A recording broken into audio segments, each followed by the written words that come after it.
Hello, কে বলছেন? Hello. Hello.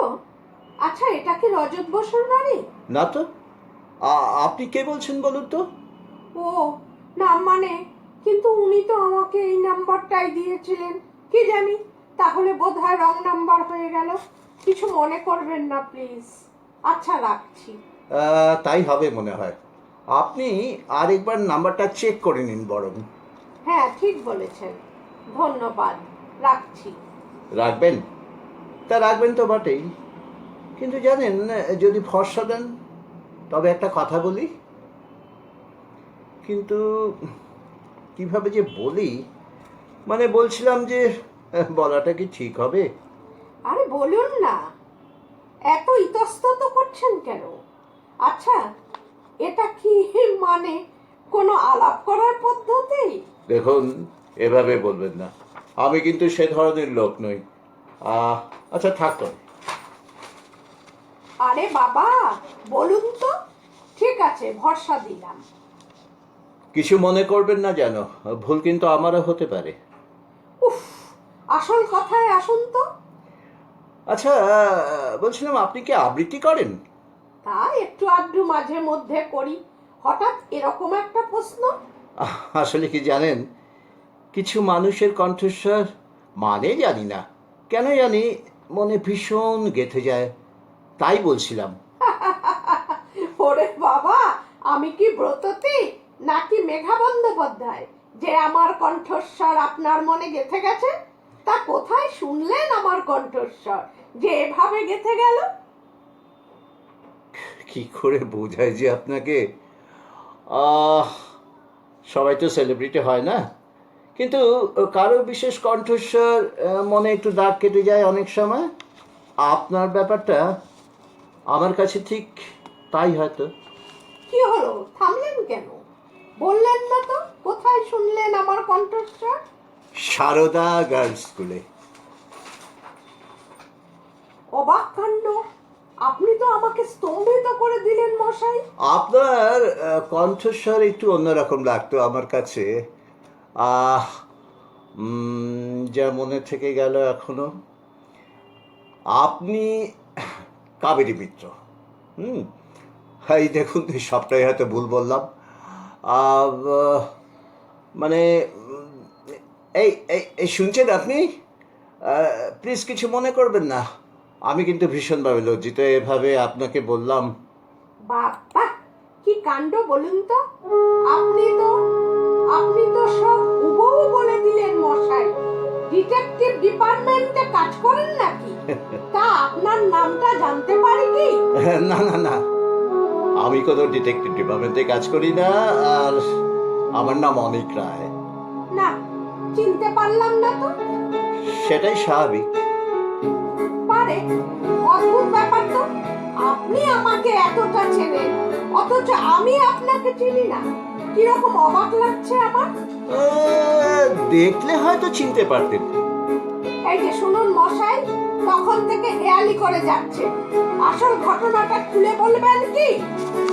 আসলে ওই স্কুলে আমি কয়েক মাস চাকরি করেছিলাম অফিসিয়ালি, তাই। ও তাই, আমার কণ্ঠস্বরে আমাকে চিনে নিলেন? বেশ মজা তো। এটা কিন্তু বেশ লাগছে আমার কাছে। আপনি ভুল করছেন কিন্তু ম্যাডাম, আপনার কণ্ঠস্বরে এবং আপনার নামটার মধ্যে মিল খুঁজে পেলাম এভাবে, তাই বললাম। ঠিক আছে ঠিক আছে, রাখছি। আরে দূর বাবা, রাখবেন কেন? আমি এমনি বললাম। আসলে অনেকেই তো আলাপ করবার জন্য এসব বলে, তাই বলছিলাম। আপনার সাথে তো কথাই হলো না কিছু, বরং আমি কিছু জিজ্ঞাসা করি এবার। বেশ তো, করুন না। না মানে বলছিলাম যে ওই স্কুলের চাকরিটা ছাড়লেন কেন? একদম ভালো লাগছিল না জানেন, আপনাদের যে বড় দিদিমণি, ব্যবহার এত বাজে ছিল, মোটেই সম্মান দিয়ে কথা বলতেন না। হ্যাঁ, বড়দির তো ওরকমই। আচ্ছা বলেছেন, আমারও খুব একটা ভালো লাগছিল না জানেন। একেতেই তো মেয়েদের স্কুল, তারপরে ওরকম একটা ব্যাপার। তাই চেষ্টা চরিত্র করে অন্য একটা বয়েজ স্কুলে ভালোই আছি এখন। খুব ভালো করেছেন, কিন্তু আমার একটা প্রশ্ন আছে আপনার কাছে, যদি কিছু মনে না করেন বলি। হ্যাঁ বলুন না, অত ইতস্তত করার কি আছে? কণ্ঠস্বর এবং নামের মিলেই আমাকে বেশ সুন্দর করে চিনে ফেললেন, এটাই ভাবছি। আহ আহ, সত্যি কথা বলছে কিন্তু তাহলে? হ্যাঁ হ্যাঁ, কিছু মনে করতে পারবেন না যেন। উফ, আবার গেল, বলবেন প্লিজ? ওই যে বললাম, আপনার গলার স্বরটা একটু অন্যরকম, আর মানে খুব অল্প বয়সী মেয়েদের মতো, জানেন। আপনি যখন মাঝে মধ্যে অফিস করে আসতেন, আহ, কোনো দরকারে ঢুকতেন, আপনার গলার স্বরে ভাবতাম যে কোনো ছাত্রী এলো নাকি, কিন্তু তাকিয়ে দেখতাম না, আপনি। বাবা, আপনি পারেনও বটে, ধন্যবাদ। ও হ্যাঁ, আরেকটা কথা জানেন? আবার কি সারপ্রাইজ দেবেন? না না, এটা কিন্তু সারপ্রাইজ নয়, এটা একদম সত্যি। কি তাহলে বলুন? আমার ওই স্কুলে থাকাকালীন আপনাদের যে রবীন্দ্র জয়ন্তী হয়েছিল, সেখানে আপনি রবি ঠাকুরের সাধারণ মেয়ে আবৃত্তি করেছিলেন। কি অসাধারণ যে লেগেছিল, বিশ্বাস করুন, আমি মুগ্ধ হয়ে শুনেছিলাম। মনে আছে আপনার? তখন থেকেই আপনার কণ্ঠস্বরটা আমার মনে একদম গেঁথে গেছে। হ্যাঁ হ্যাঁ, মনে আছে। অনেক ধন্যবাদ আপনাকে। আর জানেন, এখন যখন আপনার সাথে কথা বলছি, আপনার ওই আবৃত্তিটা আমার কাছে, আমার কানে বাজছে। কতদিন হয়ে গেল। হ্যাঁ, 3 বছর আগের ঘটনা। হ্যাঁ হ্যাঁ, আচ্ছা, এইবার আপনাকে একটা প্রশ্ন করি। হ্যাঁ হ্যাঁ, করুন না। যদিও এটা আপনার একান্তই ব্যক্তিগত ব্যাপার, তবু জিজ্ঞাসা করছি, কে এই রজত বাবু, মানে যাকে আপনি খোঁজ করছেন? মানে কি বলি, বলুন তো? থাক তবে, নাই বললেন। না না, আপনাকে বলতেই পারি, আপনি তো আমার ভালো বন্ধু হয়ে গেছেন। অনেক ধন্যবাদ। আসলে এই স্কুলে আমার আর ভালো লাগছে না, সেই ওই বর্দির ব্যবহার, তাই ঠিক করেছি চাকরিটা ছেড়ে দেব। তাহলে কি করবেন? রজত বাবু আমাদের স্কুলের একজন বয়স্ক ক্যাশিয়ার, উনি আমাকে একটা স্কুলে ব্যবস্থা করে দেবেন বলেছে, তাই ফোনটা করেছিলাম। ও বুঝলাম। তা আপনি এই স্কুলে কি পড়ান? বাংলা। না, মুশকিল হয়ে গেল। মানে বুঝলাম তো না তো। আসলে আমাদের স্কুলে একজন ভূগোলের টিচার খোঁজা হচ্ছে, তাই বলছিলাম।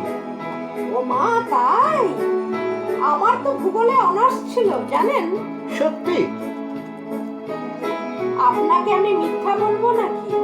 আচ্ছা দেখি, তাহলে একটা চান্স হলেও হতে পারে। সেটা কিরকম? মানে আজ তো রবিবার, আপনি আমাকে ভরসা করতে পারছেন তো? হ্যাঁ। বাবা, এ আবার কি কথা? এতক্ষণ কথা হলো, ভরসা না করার কি আছে? বেশ, তাহলে একটা ট্রাই নিয়ে দেখি। আপনি একটা কাজ করুন বাবু, বলুন।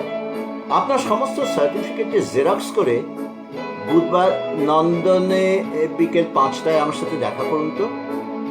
আমি এই দুদিন একটু হেড স্যারের সাথে কথা বলে দিই। কিন্তু আপনাদের স্কুলে কি মহিলা টিচার নেবেন? কেন নেবে না? আমাদের স্কুলে শম্পা ম্যাডাম আছেন, উনি তো সংস্কৃত পড়ান, সুতরাং ওটা কোনো সমস্যা না। আমার না ভীষণ এক্সাইটেড লাগছে, জানেন। কি যে বলি আপনাকে। না না, এখনই এত এক্সাইটেড হওয়ার দরকার নেই দিদিমণি। আগে চাকরিটা হোক। এই শুনুন, আমি আপনার দিদিমণি নাকি? ওরকম ভাবে বলবেন না কিন্তু আমাকে। স্কুলে হয়তো ওভাবেই বলতে হবে, আর সেটাই যে নিয়ম। না, আপনি আমাকে দিদিমণি বলবেন না, অ্যাটলিস্ট নাম ধরেই ডাকবেন। কাবেরী। অনেক ধন্যবাদ আপনাকে।